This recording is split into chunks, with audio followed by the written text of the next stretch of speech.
Hi everyone. Thank you for taking the time to watch this short video on Mindly for workplaces and teams. I normally start with the concept of return on investment. Compare this with an investment in a marketing system or a tech system and think, how do you get your money back? Measure the output after experiencing Mindly. If you cannot connect it with something that is happening with the team, something that the team needs, your business needs, or you need, then we can help you with that. Otherwise, it becomes very fluffy, and this is not what we are looking for. I come from a corporate background.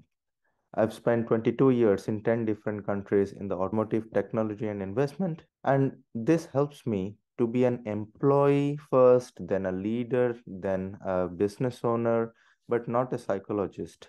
I'm not a psychologist first. I'm someone who has gone through it all and understands psychology.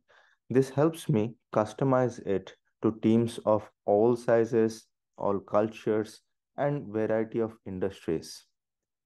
It's not that someone who understands psychology and comes and starts telling you how to do things in your business.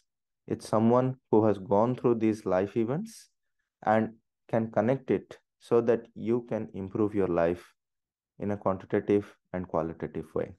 I run Step It Up Limited. We invest in well-being and education technology. We also raise funds with our partner, Prime Advantage Capital Partners. And this gives us a frontline seat into what is happening in the industry. We have worked with companies of all sizes, and 4 in 5 small business owners have told that they are experiencing poor mental health. And this is from an IOCA and Mental Health UK study. You can see it here. And the study from Champion Health shows employees experiencing symptoms of anxiety and depression, 58% and 52%. So it's 3 in 5 for mild anxiety and 1 in 2. Every other person has mild depression, and 24% and 22% are severe cases or clinically relevant symptoms, which is a quarter. 1 in 4 person is actually experiencing this. How can you help this? What can you do? What can we do together about this? A few more statistics. Again, these are available on the internet as well. Poor mental health could be costing 45 billion a year, but if we dig a bit deeper, 90% of people who take time off with stress or anxiety never say. I mean, think about it. Many of your colleagues and you yourself, if you're not feeling your best, you don't come and say that I'm not feeling my best. You might simply say that, okay, I'm not well.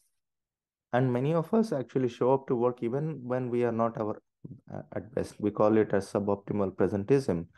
The excuses for absenteeism would be very strange and very frequent, and this is not very helpful for teams and businesses.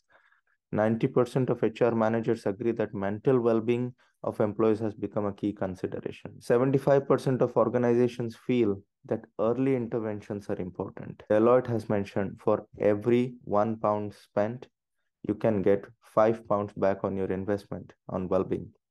You can pause the video and have a look, or you can look for this data online. There is a huge amount of information available, quantitative information that proves that this is really needed. In fact, 50% of organizations still don't have a standalone well-being strategy, even though after putting this strategy, you will experience up to 11% lower turnover. This is again depending on the company, depending on the sector, but definitely employees become more loyal. 55% of all working days are due to work-related ill health, including stress, anxiety, and depression. Let's look at it a little differently. What is well-being? Without using jargon, at work, well-being is all about having someone to talk to, feeling safe, and feeling resilient. Resilience because it's not about solving all problems. It's not providing a big bubble wrap for every employee so that nothing happens in life. Things go up, things go down. How can people come back to their version of normalcy? That is as simple as being resilient at work. Impact of well-being. On the left side, the not so good impact, suboptimal presence, suboptimal productivity. We show up at work, but Are we giving our 100%? Even are we giving our 50 or 60% of what we could be doing? Strange reasons for absenteeism. And if people are not available, would you be rehiring people? Would you be retraining people? What's the cost for it? On the positive side, employee loyalty will improve, improved productivity, staff knows that you care, staff retention and safety improves, and the company grows.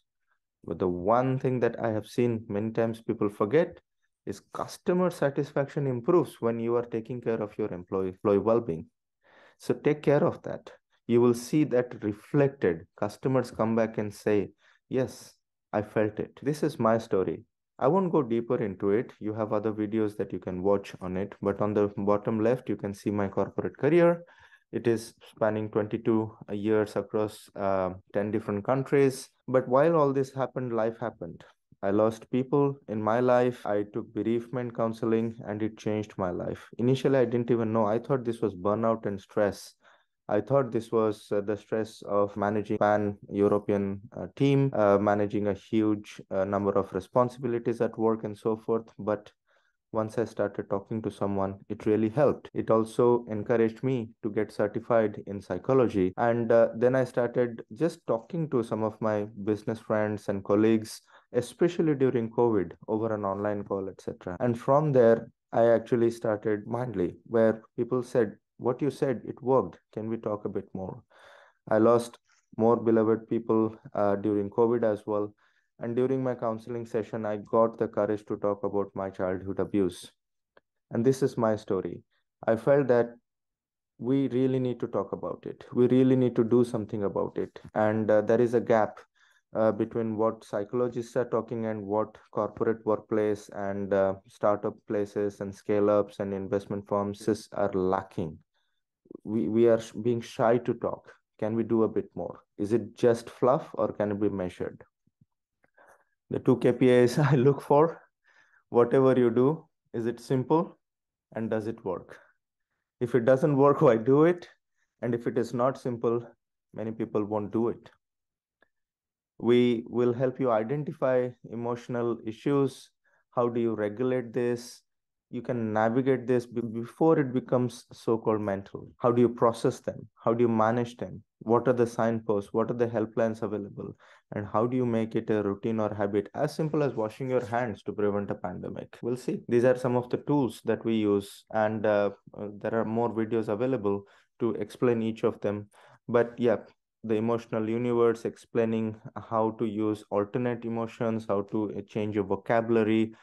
Simple stands for social well-being, individual well-being, monetary well-being, physical, love life, and emotional well-being. And there is a reason why emotions are at the center.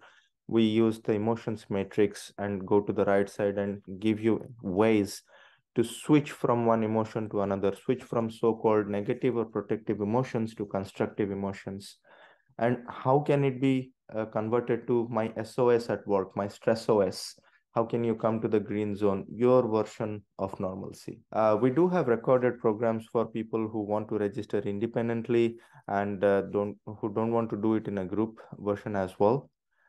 Normally, we do 4 workshops. We give you the manuals, we give you exercises, workbooks. We talk to the teams beforehand to customize it. Some companies take these workshops once a month to get it done in 4 months.